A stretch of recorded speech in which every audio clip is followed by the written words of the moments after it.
I'm Tall. And I'm Small. And today we were doing Khan Academy's MCAT Prep Biomolecules last section, hormonal regulation questions. All right, the first question. 2 hours after being administered a high dose of glucose, patient A blood glucose concentration read 7.6 micromoles per liter. Then, after 6 hours, his glucose dropped to 7 micromoles per liter. Sorry, millimoles. Dang. I messed up. Millimoles per liter. On the other hand, patient B numbers were 8.3 millimoles per liter and 8.1 millimoles per liter after 2 and 6 hours, respectively, for the same dose of glucose. What can be said about the hormonal changes and sugar metabolic pathway of each patient? So the answer choices are: patient A experienced high secretion of insulin leading to glycogenesis. Patient B experienced high secretion of glucagon leading to glycogenesis. Patient B experienced low secretion of glucagon leading to glyconeogenesis. Or patient A experienced low secretion of insulin leading to lipogenesis. Okay. So after being given a meal that had a lot of sugar in it, what are the hormones we immediately should think that we're working with? Okay, we have a lot of sugar. We need insulin. Yep. To put sugar into the cells. If we have too much sugar, we need to make glycogen. Yep. So assuming that we get everything into the cells, so real quick, so they have one answer or two answers that talk about insulin. Yep. So patient A experienced a high secretion of insulin leading to glycogenesis. Would that happen? Insulin leads to glycogenesis? You just said we needed to make glycogen if we have too much glucose. Glycogen. Oh, glycogen. Cis. Glycogenesis. Were you thinking gluconeogenesis? I was. Yeah, some of these words can really be confusing, and so go slowly. Okay. Patient A experienced high secretion of insulin leading to glycogenesis. A high secretion of insulin wouldn't by itself lead to glycogenesis. Okay, so don't cross out that answer choice, but go on and let's rule out some others or see if we can. That means that's the right answer. It is. Okay. Patient B experienced high secretion of glucagon leading to glycolysis. Doesn't glucagon create glycogen? Or sorry, glucagon is the signal to create glycogen. Glucagon is the exact opposite of something that would create glycogen. It would call for the breakdown of glycogen and release of glucose because glucagon means glucose is gone. Oh my God, that's good. Okay, glucagon means glucose is gone, so break down glycogen. Yeah, the muscle cells are like, oh, I'm so hungry, and the liver's like, oh, I'm so sorry, let me help you, and he breaks down his glycogen stores and ships it out to the muscle cells. Okay, so the muscle cells tell the liver, using glucagon, that we need glucose. I don't know if the muscle cells produce it, but it gets there somehow. That message gets there. Okay, so that's incorrect. So then patient B experienced low secretion of glucagon leading to glycogenolysis. I don't even know if that's a thing. Well, if it is a thing, then glycogenolysis means breakdown of glycogen. Yeah. So glucagon would do that. So a low secretion of it, that's not, you'd expect a high secretion of glucagon to lead to what we think might mean the breakdown of glycogen. Yeah, and they tell us in the question, administered a high dose of glucose. So you could rule out any of the answer choices that talk about glucagon. That's the wrong hormone immediately. Right. And then the only other answer choice is that patient A experienced low secretion of insulin. Okay. But leading to lipogenesis. And it should be a high secretion of insulin if we're getting more glucose than we need. Right. And that talks about fats. So even if the patient, let's just say they had like an insulin problem, they were like pre-diabetic or something. Yeah. Leading to lipogenesis. Lipogenesis is making fats. Breakdown of fats. Oh, no, you're right. Genesis, okay. Creation, you're right. So if you have a lot of blood sugar, I guess that could be correct. But, like eventually. Yeah, but you wouldn't expect it after a couple hours. Yeah, 2 and 6 hours. and you would expect production of glycogen. So, and patient A's blood concentration still went down from 7.6 to 7.0. So I would rule that out and go with the answer that you said was correct at the beginning, that patient A experienced high secretion of insulin leading to glycogenesis. Yeah. Okay, so how are those two things connected? Because high insulin secretion means you put more you put more glucose into tissues. Yep. Why would that lead to the creation of more glycogen? I am glad you asked. Please divulge. So, if we have too much glucose in the blood, we have a high blood osmolarity, which is another term we can use for that. We would need, so we have too much, we're like, oh, I mean, this is great. You know, we're just going to do glycolysis, we're going to get some energy out. But we have so much that, like, what if we don't have enough later? So let's make a rainy day fund in the pancreas. Nope, in the liver. That's where glycogen is. Yep. Yeah, I don't know why I said that. Anyway, okay, in the liver.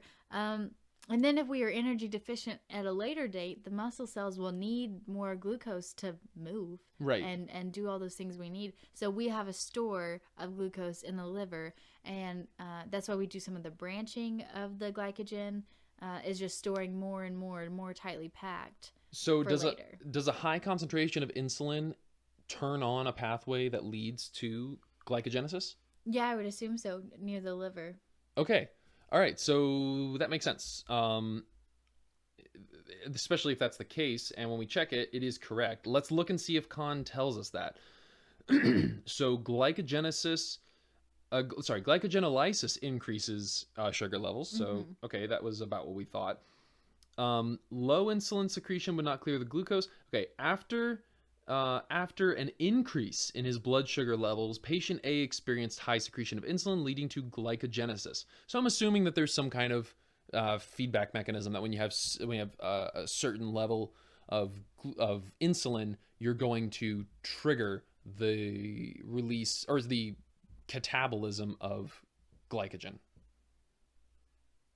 Certain amount of insulin in the blood leads to creation of glycogen. So anabolism, right? No. Cats breakdown. Cats push things off tables to break them down. Anna from Biochem builds people up. Anabolism. Yep, there you go. All right, next question. What are the hormones secreted by the hypothalamus? Oxytocin and growth hormone, oxytocin and prolactin, prolactin and antidiuretic hormone, or antidiuretic hormone and oxytocin. So a lot of times they're going to say the posterior pituitary gland, but the posterior pituitary gland is just an extension of the hypothalamus. This might actually be so we were talking about this in the endocrine questions video, and I think I got it a little bit wrong. There is the infundibulum that I think is actually just like an extension of the hypothalamus that goes behind the anterior pituitary to make the posterior pituitary. So, and that like portal is the infundibulum, whereas the hypothalamus also releases the releasing hormones, which are a paracrine signal to the anterior pituitary. But the actual posterior pituitary is just an extension of the hypothalamus. Therefore, what is released from the posterior pituitary is technically released from the hypothalamus. Okay. Because the posterior pituitary isn't actually a thing. It's just the hypothalamus. Very cool. I didn't know that. I got this answer, cheating. Oh, okay. What'd you do? So Con and Brian and Ryan also use that anterior pituitary makes the fat peg. Is it fat peg? Flat peg. Flat peg. Luteinizing. Yeah. And so this is hypothalamus, meaning not anterior. And I think posterior is like there's two main ones for posterior. So ADH rang a bell for me for some reason, and then I figured that flat peg, the P would be prolactin, that goes with the anterior. So oxytocin is not in flat peg. Right. And oxytocin would be my other one. And your thinking was 100% correct. Okay. All right, question number 3. Hormones are analogous to neurotransmitters as they both mediate communication between cells.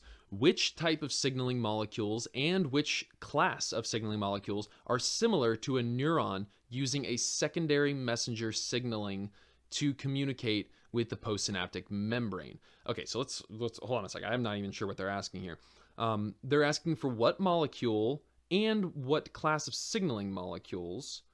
Okay, what type of molecule, what class of signaling molecules are similar to a neuron using a second messenger signaling to communicate with the postsynaptic membrane? So they're talking about like the fact that neurons use neurotransmitters to get released into the synapse, and then that triggers. So the neurons are the secondary messengers that then cause the influx of ions into the postsynaptic membrane. The neurotransmitter itself that crosses in the little vesicle would be considered the secondary messenger, I think. Okay.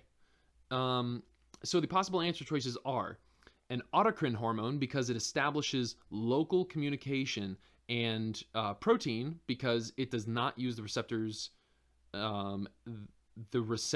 It does not use receptors, the plasma membrane. Come on, Con. I fully aware that SalCon is not actually going over all these. I'm just pointing out that you got some stuff slipping through there.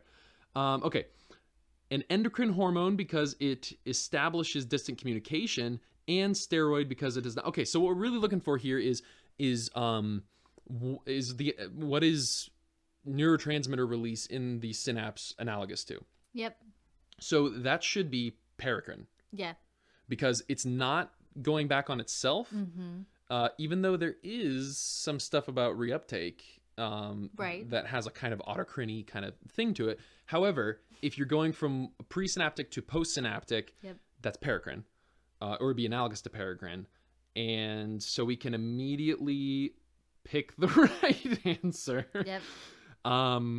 Okay, so they say a paracrine hormone because it establishes regional communication, and protein because it uses receptors in the plasma membrane. Yeah. Yep. And so I remember, and this really is analogous because something like acetylcholine really doesn't get taken up. It is the ligand that binds on the presynaptic dendrites on the receiving, postsynaptic dendrites. Yes, postsynaptic. I'm sorry. But it doesn't get uptaken, right? It just opens the ligand-gated channels, which opens the voltage-gated channels, and eventually you propagate a signal. Right. And then something like, is it acetylcholinesterase has to come back and like clean the synapse out at night. Yes, which exactly. is like something that happens when we sleep, which is cool. Yep, absolutely. Okay, so that was correct. It was paracrine, and it was similar to a peptide hormone.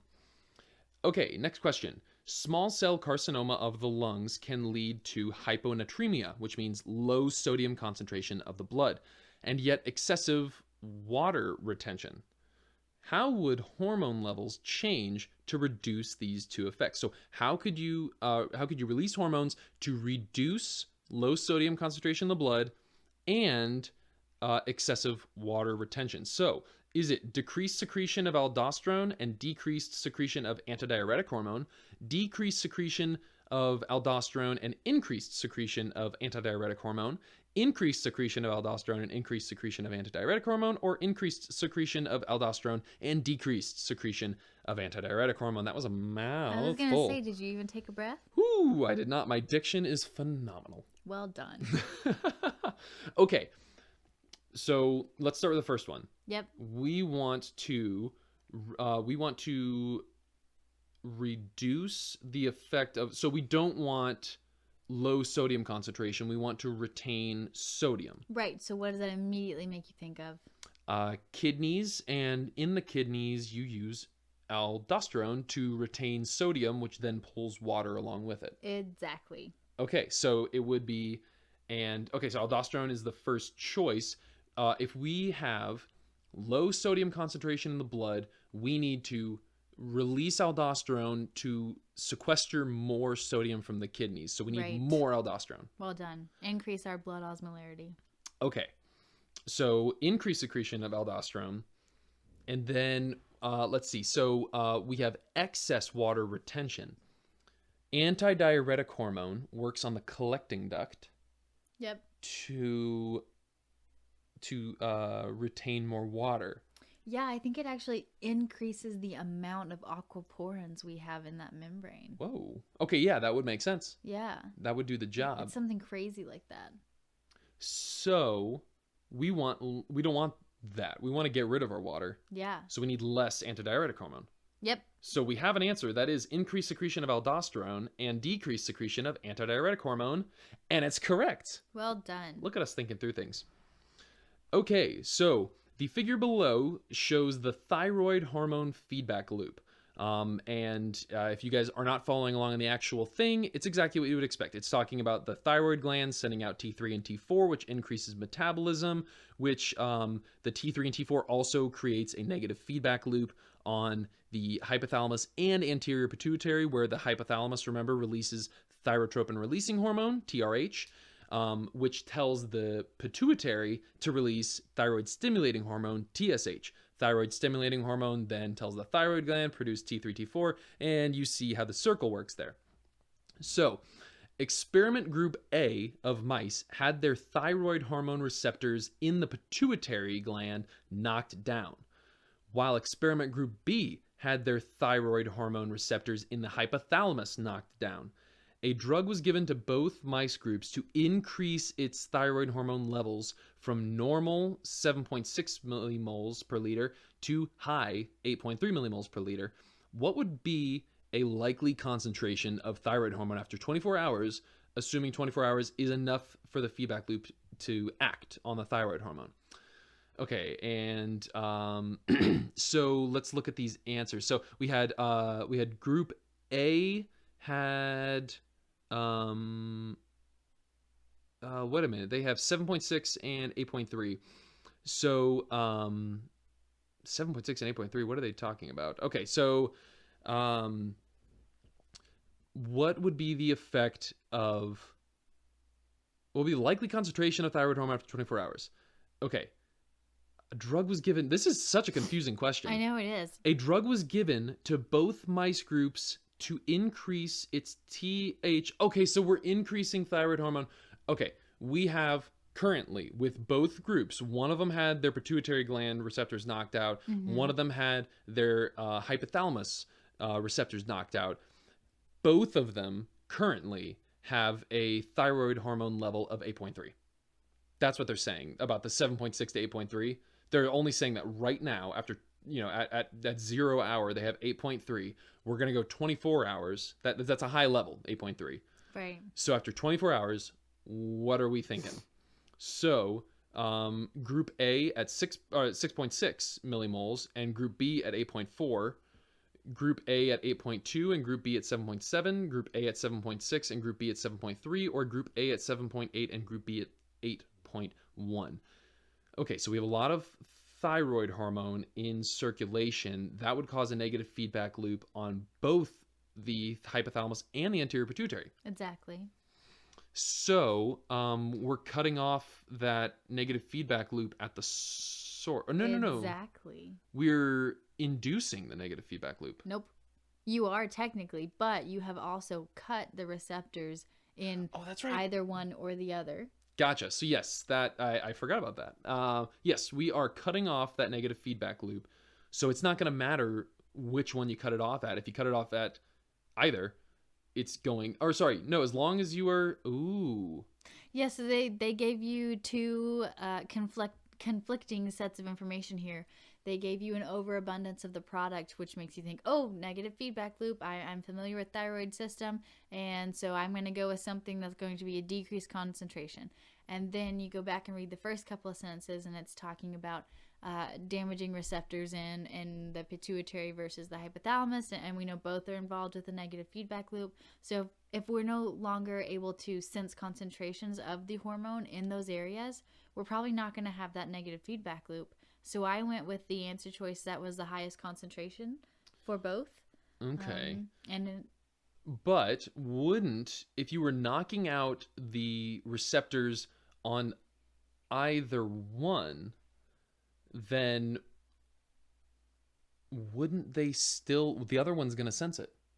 Yeah, which is, I guess, why they decrease a little bit.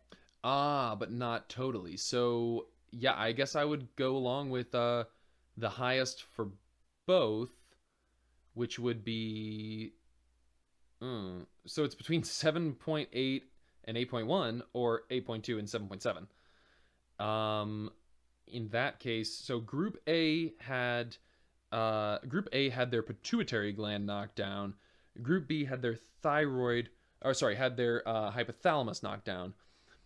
The hypothalamus is further up in the hierarchy. Mm-hmm. Therefore, I would assume that affecting the hypothalamus would be a greater effect on... I would think that's a really smart assumption. So I would say that Group B, whose hypothalamus was knocked down, would have a higher concentration because they didn't get as much of a negative feedback loop. But Group A, if it's your pituitary that's knocked down, then you still have the hypothalamus signaling. It's going to be higher. It's correct. Okay, so your hypothalamus has more effect on the negative feedback loop than your anterior pituitary. Okay, good to remember. Sorry we struggled through that one so much, folks. That was a very difficult one to speak out. Okay, next question. Glucose intake by pancreas beta cells leads to depolarization of the cell voltage-gated calcium channels, allow calcium inflow and Good Lord, Con, come on, get these questions to make sense. Okay, glucose intake by pancreas beta cells leads to depolarization of cell voltage-gated calcium channels, allow calcium inflow and exocytosis of insulin. A point mutation can lead to an increase in the efficiency of these voltage-gated calcium channels. Predict a probable outcome effect of such mutation, come on, for patients with diabetes type 2. Good heavens, that was some of the laziest typing I've ever seen on a professional website. However, so we want to predict a probable outcome effect of such mutations that lead to an increase in the efficiency of voltage-gated calcium channels, which allow for the inflow and exocytosis of insulin for patients with diabetes type 2. So is it insulin secretion would be brought to a halt, increased levels of blood sugar, increased secretion of glucagon, or insulin resistance would develop faster? So we're increasing the efficiency of the voltage-gated calcium channels. What does that mean, my voltage-gated expert? I'm assuming that means that you're going to be letting more ions through per unit of time. Okay. So if you have more ions going through per unit of time, then as they said in the question, they said that depolarization of voltage-gated calcium channels allows for calcium inflow and exocytosis of insulin. So if you have more voltage-gated calcium channel function happening, you're going to get more exocytosis of insulin from the pancreas beta cells. So insulin secretion will be brought to a halt makes no sense. Correct. Okay. I think it would be greater. Okay. So right now, what we learned from all of that is that we have more insulin secretion happening. Right. So which one of these makes sense? So increased levels of blood sugar doesn't make any sense either. If you're expelling more, exocytosing more insulin, your blood osmolarity, including sugar, would decrease. Mm-hmm.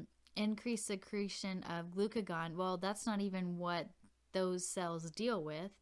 That's right. The wrong gland for glucagon. And I said insulin resistance. I chose that first and before I went through all of that thought process, because I remember that diabetes type 2 is due to insulin resistance. Right. So if you have this mutation and you have just tons of insulin being pumped out every time that you have blood sugar spike up a little bit, you're going to develop insulin resistance. The boy who cried wolf sort of deal. Ooh, yeah. I'm going to remember that. Okay. And we got it right. It was insulin resistance would develop faster. All right, next question. How does starvation influence the secretion of hormones that regulate blood sugar levels and glucose metabolism? So starvation, how does that affect hormones involved in blood sugar and glucose metabolism? It increases glucagon levels and inhibits glucogenesis. It decreases glucagon levels and stimulates gluconeogenesis. It increases insulin levels and inhibits glycolysis. It decreases insulin levels and stimulates gluconeogenesis. So you're starving. Yep. What's going to be happening? Oh, my first thought was glucagon, but after going through both of these answer choices, if I increase glucagon, I would not be inhibiting gluconeogenesis. I would be starting it. So, so I can't use that, and then I go to the other one because I'm hopeful. Decreases glucagon. Well, that's not what that would do. If I'm lacking glucose, I should be increasing glucagon. So I'm just disappointed in the glucagon choices. Okay, so what if you decrease insulin levels? Yep, that would do the same thing. Okay, stimulate gluconeogenesis. Is exactly what we want to do.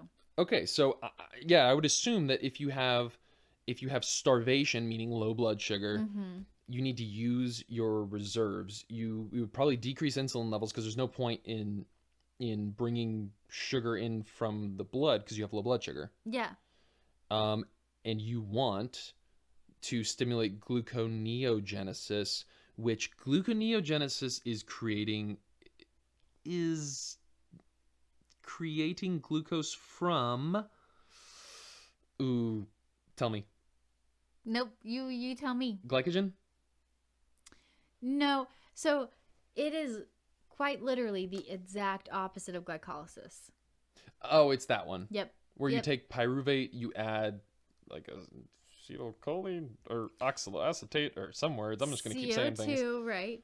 To get back to, so it's like pyruvate decarboxylase because I think it's named for the reverse reaction. Okay. But you're adding a CO2 and then you get to oxaloacetate and then you have a PEP, so a phosphoenol pyruvate carboxykinase, which gets oxaloacetate to PEP. So for us lowly people, that is pyruvate plus CO2 equals oxaloacetate. Exactly. Oxaloacetate plus some weird thing that's just going to phosphorylate it yields PEP. Yep. Okay, and then from PEP we can go through that whole thing of glycolysis to produce our 2 ATPs. Yep, literally the exact same as glycolysis as far as enzymes go, except for steps 1, 7, and 10. Okay. All right, very cool. That makes a lot of sense. So I never put down the actual answer. Decreases insulin and stimulates gluconeogenesis. Exactly. Okay, question number 8. Imagine someone that was fasting for a long period, but then satiated his appetite with a very fatty and sugary meal. What can be said about the hormonal changes from hungry to satiated? So is it, after eating, he had increased secretion of insulin and ghrelin and decreased secretion of glucagon and leptin? While fasting, he had increased secretion of glucagon and ghrelin and reduced secretion of leptin and insulin. While fasting, he had increased secretion of insulin and leptin and decreased secretion of glucagon and ghrelin. Or after eating, he had increased secretion of glucagon and ghrelin and decreased secretion of insulin and leptin. So this is remembering that ghrelin is produced when you're hungry. Yep, I think so. So leptin is produced when you're satiated. Yep, it's our full hormone. Right. And then you would increase insulin. So the fatty meal, that doesn't really have anything to do with insulin, I don't think. Yeah, I think they just want you to know that you are being satiated in all of the ways that you need. Okay. So you have a lot of sugar. You have a lot of blood sugar. And you're satiated. So we're going to have an increased secretion of leptin. So that would be okay. So we have increased secretion of leptin, as well as an increased secretion of insulin, but they say it's while fasting. So while fasting, he had an increased secretion of glucagon and ghrelin. Glucagon means glucose is gone Yep. while we're fasting, so that would make sense.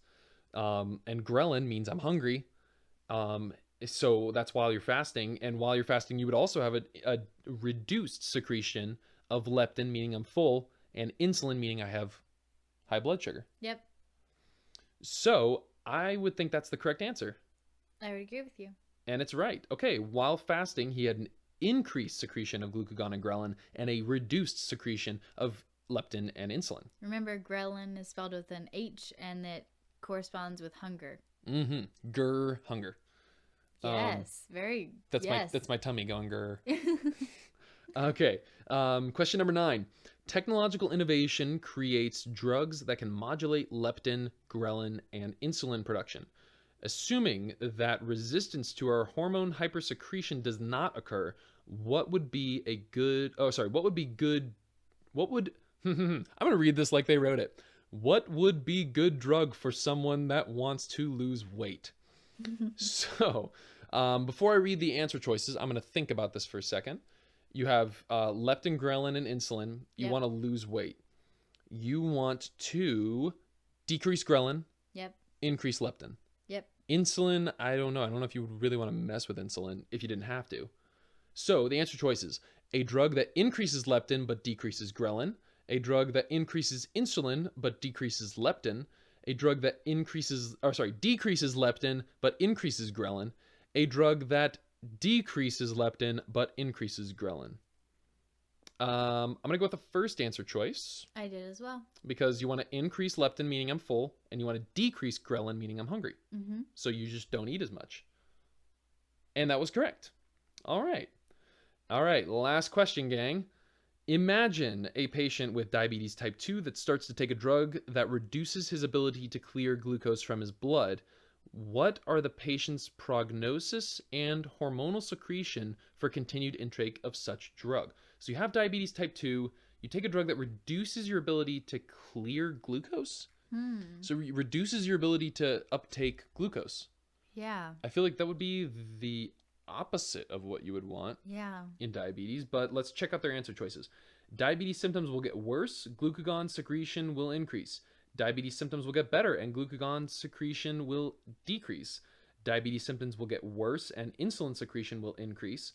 Diabetes symptoms will get better and insulin secretion will increase. Okay, so symptoms are going to get worse. Yeah. If you can't intake any sugar. So diabetes type 2, we are already insulin resistant. Right.